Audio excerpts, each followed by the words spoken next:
Did you ever dream of buried treasure, of lonely pirate coves, of maps with skull and crossbones? Treasure, they say, is where you find it.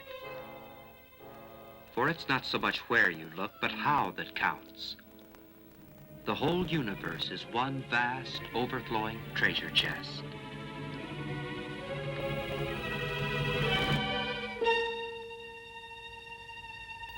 The greatest treasure hunt of all time had its beginning almost 400 years ago in the little Dutch village of Middelburg.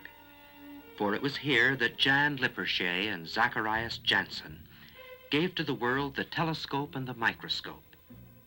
It was Galileo who first turned the telescope toward the heavens and thus forged a tool which snapped the fetters that bound man to the earth and loosed him to roam the uncharted pathways of the heavens.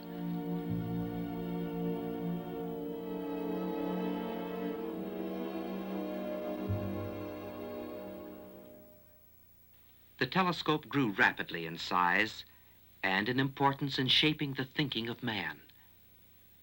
And through the passing years, man dreamed and built. And then dreamed again, and built yet again, the giant of Palomar. The giant whose 500 tons of glass and steel is poised so delicately the hand of a child can move it on its course. The giant whose 200-inch eye stares unblinking into space to see 1 billion light years. Just what is a billion light years? Let's imagine a trip through space at the speed of sound, 760 miles per hour. At this speed, we could reach the moon in 12 days, 22 hours, and 48 minutes.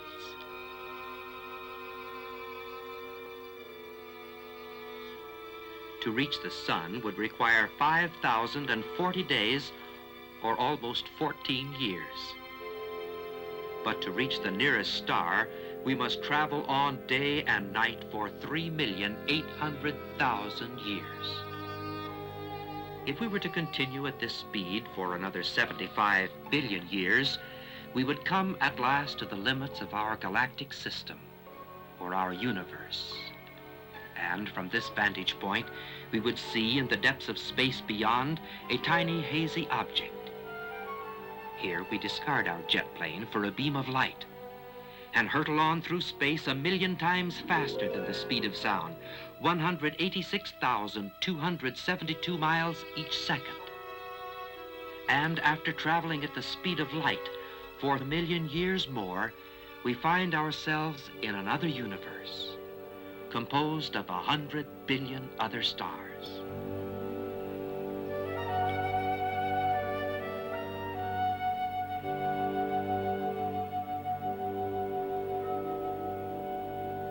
But this is just our next-door neighbor in space, the Andromeda Galaxy. These other galactic systems or universes seem to be quite similar to our own. They are all more or less spiral in shape, quite flat when seen from the edge. Their diameter is about 100,000 light years. And remember, 1 light year is almost 6 trillion miles. How many other universes are there? No man knows. There are at least 200 million of them just within the range of the Palomar telescope, each composed of 100 billion suns. The facts man discovered with the telescope left him overwhelmed by a sense of utter insignificance. The world, which had seemed so large, was now just a speck. And man, well, he was just a tiny microbe crawling on a speck of cosmic dust. One thing seemed certain.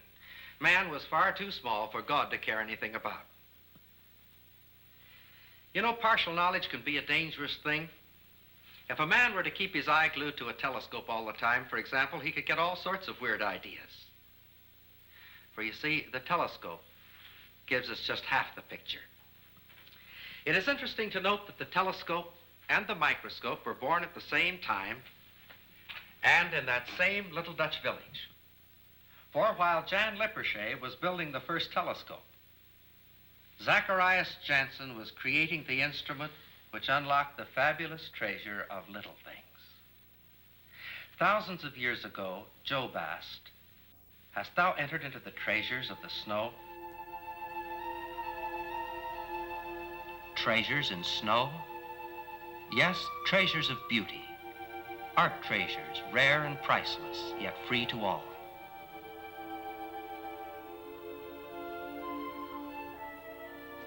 The treasure of good, honest fun in an old-fashioned snow fight.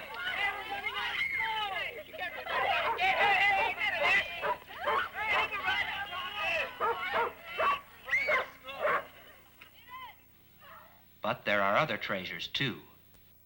The warm sun shines again. The snow melts.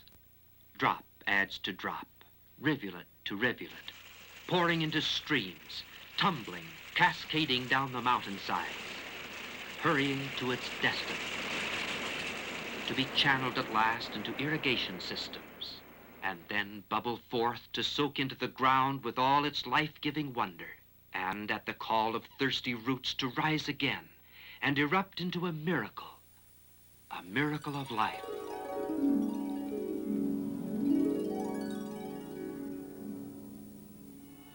Hast thou entered into the treasures of the snow? That treasure which man may woo, but only God can give? God too busy to care for man? What logic is this when every day we see the miracle of his hand about us?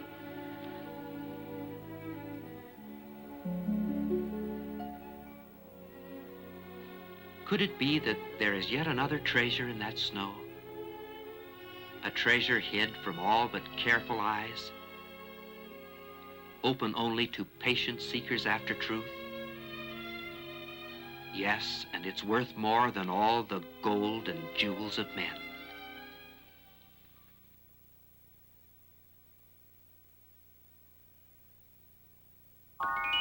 The snowflake. Here is the real treasure of the snow, hidden deep in the mystery of every tiny flake, the treasure of wisdom and understanding of our God.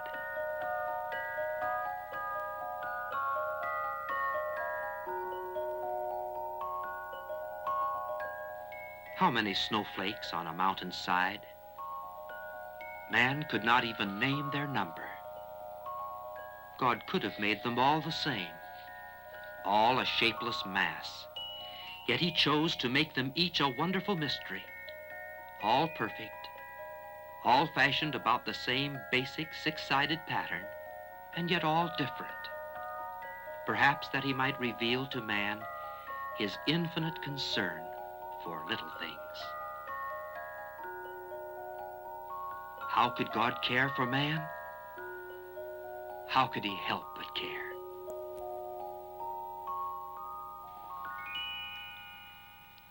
Did you ever take a good look at a grain of salt?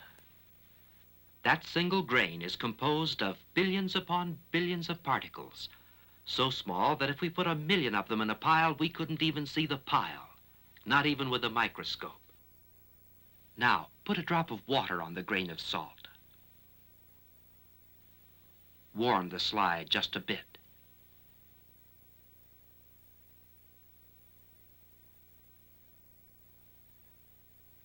Something is happening to that grain of salt. We say it's dissolving.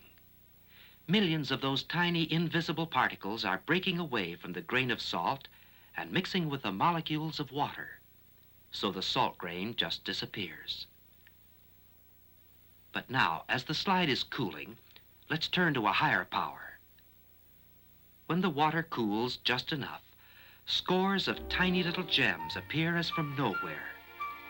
Millions upon millions of invisible salt molecules join hands again to form microscopic crystals of salt.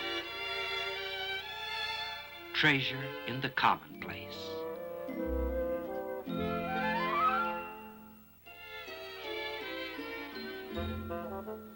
With the microscope, the medicine chest becomes a treasure chest. each substance with its own jeweled magic.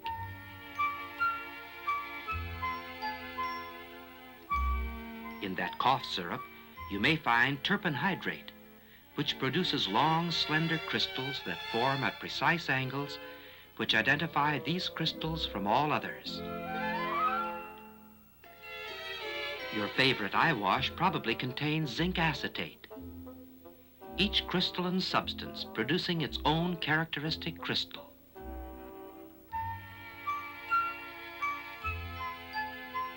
Oxalic acid forms a tumbling jumble of microscopic jackstraws.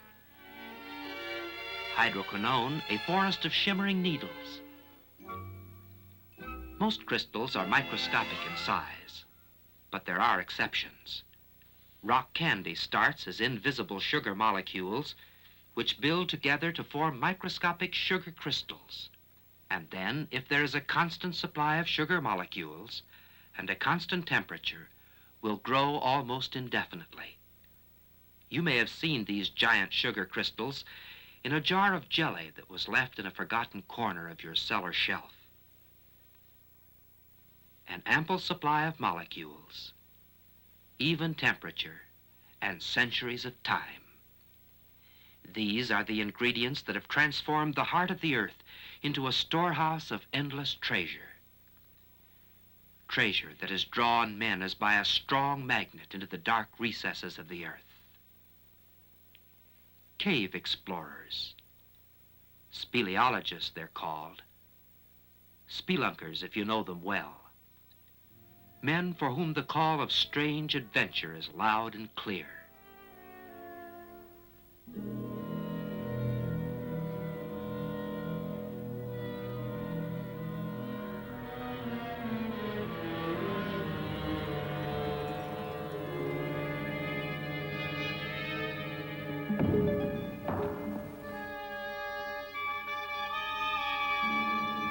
Their search is not for gold, but for the elusive gem of knowledge. To be where man has never been before. To know the unknown.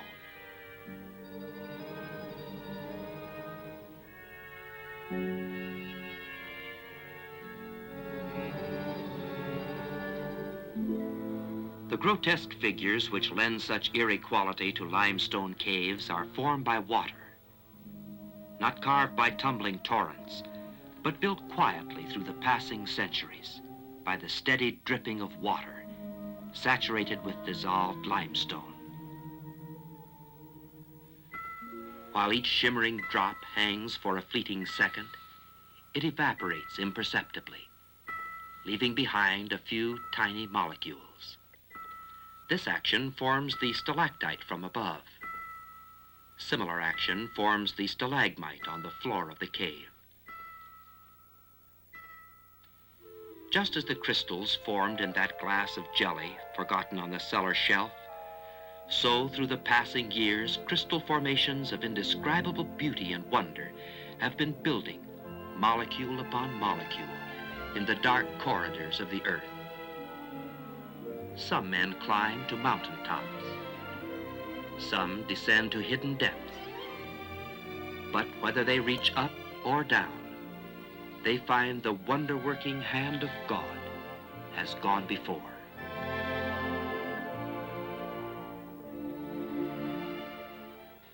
I'd like to share with you what to me is a wonderful experience. It's the growth of microscopic crystals under polarized light. Let's take a pinch of Trianol. Cover it with a cover slip, and then heat it until it melts into a thin film of liquid. And then watch that liquid under the microscope.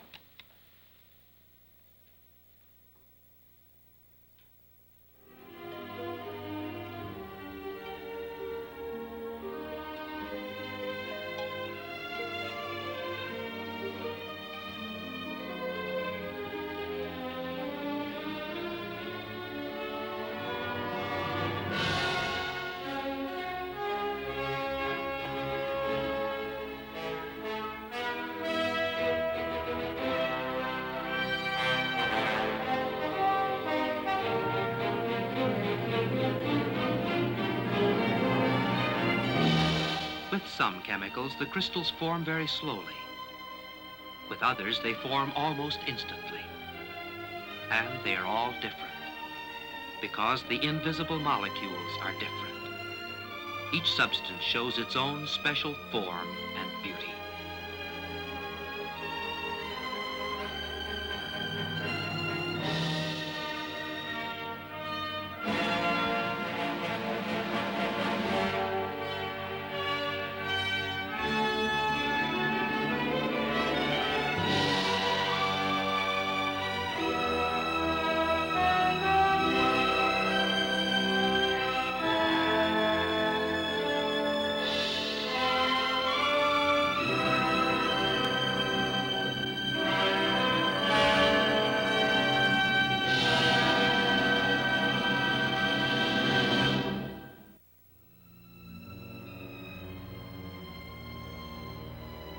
The desert is a lonely place.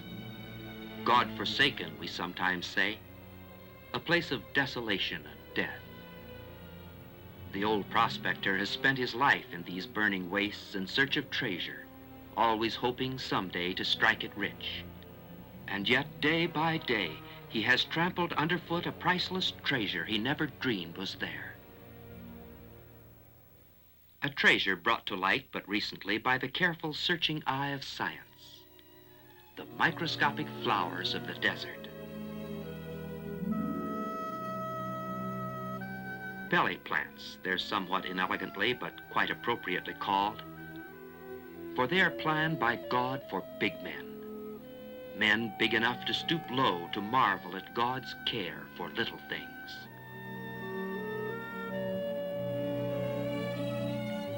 How do the tiny seeds of these delicate plants survive the blistering, parching heat of the summer's sun, the freezing cold of winter nights? How did they take root in the barren, shifting sands of the desert? It has been found that these almost invisible seeds will survive the rigors of the desert for 5 years or more, waiting just the right conditions necessary for their mysterious growth. By exploring the enigma of their growth in this strange environment, scientists hope to gain new knowledge, knowledge to aid man in his search to find new ways to feed a hungry world.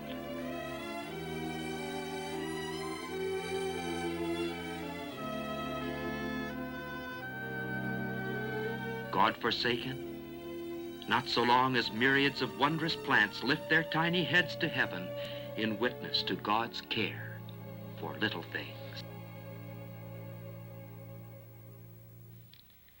It doesn't seem possible that 150 years could have passed after the invention of the microscope before someone thought of looking inside a drop of water. After all, what could there be in water but water itself? The modern microscope is a far cry from early handmade instruments. But in retrospect, we can slip back through the years to the moment when Antony Leeuwenhoek first peered into a drop of water. With a trembling excitement, he realized that he had discovered a whole new world, a world of enormous littleness, with creatures that had lived, had reproduced, had battled, had died, completely unknown to all men from the beginning of time. To an unbelieving world, he announced his find, that there were tiny beasties, he called them, living in water, more of them in a single drop than there were people in all his native land. Many are one-celled organisms. That is, their entire body is made up of just one cell, a single highly complex cell that provides the functions of locomotion, assimilation of food, reproduction. One tiny cell that somehow harbors all the wondrous mystery of life. The amoeba, ghost of the microscopic world. For years, this fantastic one-celled creature has stirred the imagination of stolid men of science. It expands the cell wall in the direction it wishes to go, and then flows its eerie way through life. A tiny blob of protoplasm, somehow possessed of life. It shuns harmful chemicals, avoids strong light, and seeks food that will sustain its life. Protoplasm. Where in all the universes of space is there a mystery more inscrutable than life itself?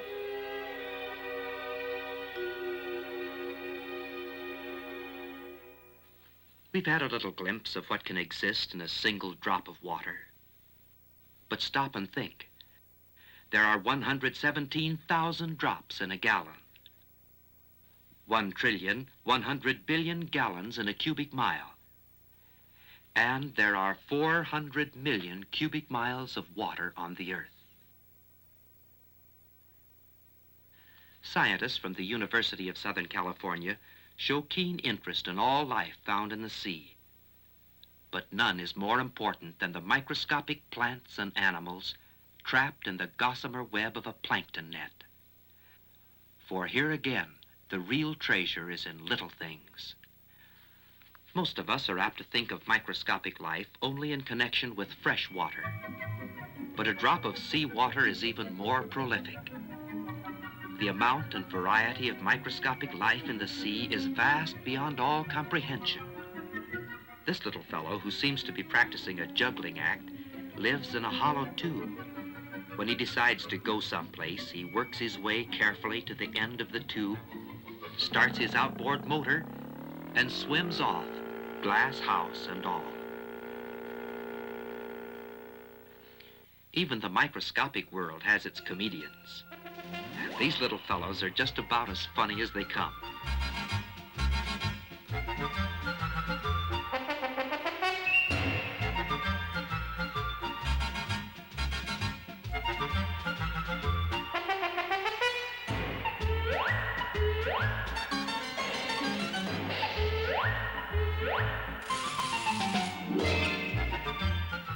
The floor of the ocean is the museum of the microscopic world.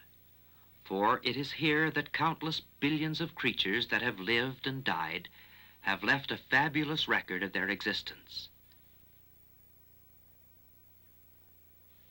Just black, slimy mud. But the microscope reveals that it is composed almost entirely of minute particles of exquisite beauty. The creatures who once lived within the stately halls of these microscopic mansions built them from chemicals they found in the sea. Diatoms build their houses of silica, tiny houses of natural glass, so small and so perfect that they are used to test the quality of high-power microscope lenses. There are more than 10,000 varieties of diatoms, and each builds its house on a pattern different from any other. These are living diatoms. They are in all water, fresh or salt, but in the sea their abundance is unbelievable. When the diatom dies, the discarded house sinks to the floor of the ocean.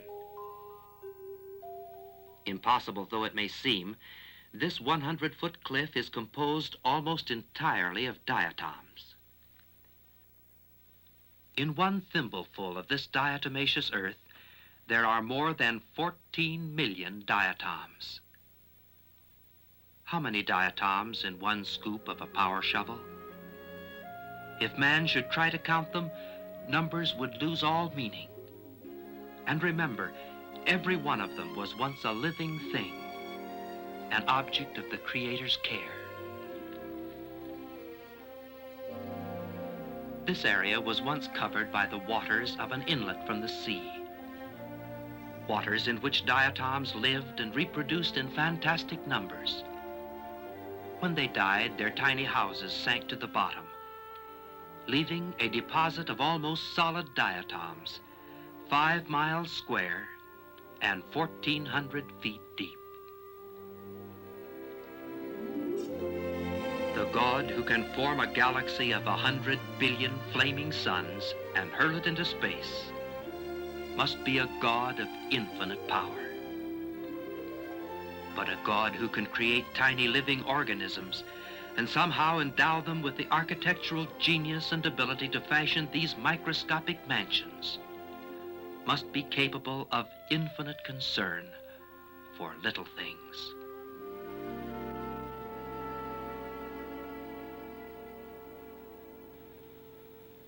We've been exploring the treasure house of the universe. Together, we've examined the very large and the very small. And I'm sure that the question has arisen in the minds of all of us, just where do we fit in? What is man's place in the eternal scheme of things? One answer to this question comes from a recent and a very startling discovery in the field of science.